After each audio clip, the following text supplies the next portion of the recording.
هبي أنصار الهدى عبي ركب الفدا. السلام علیکم ورحمۃ اللہ وبرکاتہ۔ آج کی اچھی بات، غیر مسلم یہ سمجھتے ہیں کہ داڑھی مسلمانوں کے لیے ضروری نہیں ہے، کیونکہ مسلمانوں کی اکثریت داڑھی نہیں رکھتی۔ وہ سمجھتے ہیں کہ حجاب بھی مسلمان خواتین کے لیے ضروری نہیں، کیونکہ اکثر خواتین حجاب نہیں پہنتی۔ ممکن ہے کل یوں بھی کہا جائے کہ نماز بھی ضروری نہیں، کیونکہ اکثر مسلمان نماز نہیں پڑھتے۔ پھر قرآن کی باری آئے گی کہ قرآن بھی ضروری نہیں، کیونکہ اکثر مسلمان قرآن نہیں پڑھتے۔ کمی اور خرابی کہاں ہے، اسے بتانے کی ضرورت نہیں۔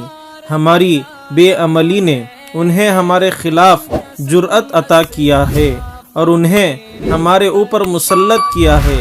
حقیقی بات یہ ہے کہ غیر مسلم خود سے کچھ نہیں سمجھ رہے ہیں، بلکہ ہم اپنی بے عمل زندگی سے انہیں سمجھا رہے ہیں کہ ہمارے لیے اسلامی تعلیمات و احکام اتنے ضروری نہیں۔ یہی وجہ ہے کہ اسلامی تعلیمات پر عمل کرنے کی آزادی چھن رہی ہے، کیونکہ جب آزادی تھی تو ہم نے عمل نہیں کیا، اور اب جب آزادی چھن رہی ہے تو ہم بلا رہے ہیں۔ جو اپنی شناخت اور پہچان کی حفاظت کرتا ہے، اسی کی پہچان باقی رہتی ہے۔ ایک مسلمان ہونے کی حیثیت سے اسلامی شناخت کی حفاظت اسلامی تعلیمات پر عمل کر کے ہی کی جا سکتی ہے، کورٹ کچہری میں کیس لڑ کر نہیں۔ مسلمانوں کی نصرت و مدد کثرت عدد، اسلحہ اور شور شرابے سے نہیں ہوتی، بلکہ ایمان اور عمل صالح کی بنیاد پر ہوتی ہے۔ اللہ رب العالمین نے فرمایا، ان تنصروا اللہ ینصرکم، اگر تم اللہ رب العالمین کی مدد کرو گے، یعنی اس کے دین پر عمل کرو گے، تب اللہ تمہاری مدد کرے گا۔ نبی کریم صلی اللہ علیہ وسلم نے فرمایا، احفظ اللہ یحفظک، تم شریعت الہی کی حفاظت کرو تو اللہ تمہاری حفاظت کرے گا۔ ممکن ہے دلیلوں کی بنیاد پر کورٹ کا فیصلہ مسلمانوں کے حق میں آ جائے، لیکن کیا کبھی ہم نے سوچا ہے کہ قرآن و حدیث کا فیصلہ ہمارے حق میں کیا ہے؟ وَأَنْتُمُ الْعَالَوْنَ إِن كُنْتُم مُؤْمِنِينَ، اگر ایمان و عمل صالح ہما وقت تمہارا نصب العین ہے تو پھر ہر حال میں سر بلندی تمہیں ہی ملے گی۔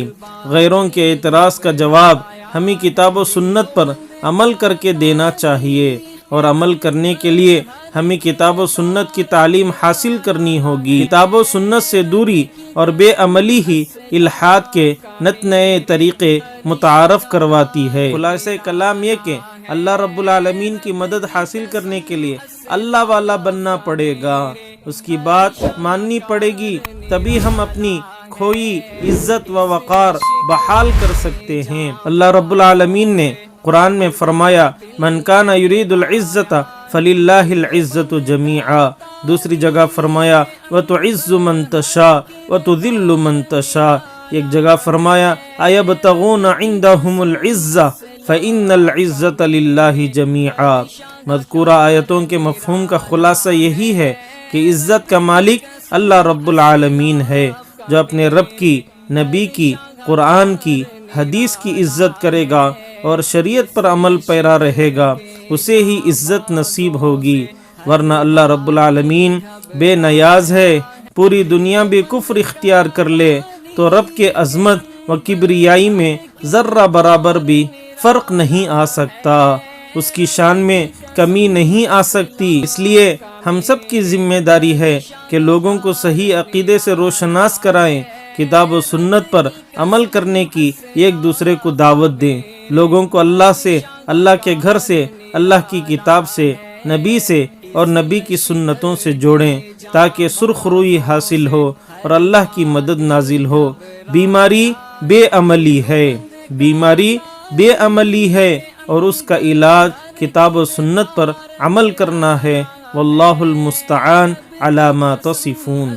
دیوبند کا تاریخ کے اندر ہر کردار نرالا ہے، رب کی قسم اسلاف کا میرے ہر شاہکار نرالا ہے۔